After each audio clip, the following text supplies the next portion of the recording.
Now, from 2022, every school in Bristol will have to be an academy as part of a £1.5 billion education shake-up. The announcement by the Chancellor George Osborne means that each school will no longer be under control of the council and will be given cash directly from central government. They'll also have more control over what they teach, staff pay, and be able to secure funding from businesses. I think there's some interesting plans that he's got. The move for academisation is welcomed from myself. I think there are a number of secondary academies have already moved to become academies. Much less primary schools have moved to be academies, but I think it's over half of the secondary academies that have schools have become academies.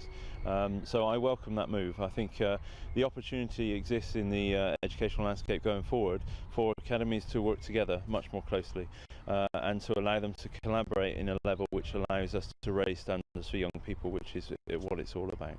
Well, there are some new freedoms that schools experience, and the benefits have ranged over time. There are, of course, some really good local authority schools and other state schools that perform incredibly well.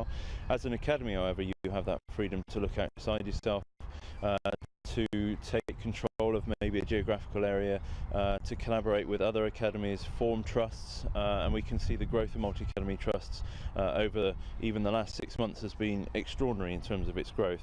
And it's about those school leaders, those system leaders taking control as a group of schools to ensure that the educational standards are as high as we can make them, and we hold each other to account so we get a truly system-led improvement, and that's what the freedom around academisation will allow those schools to determine who they work with for the best for their children.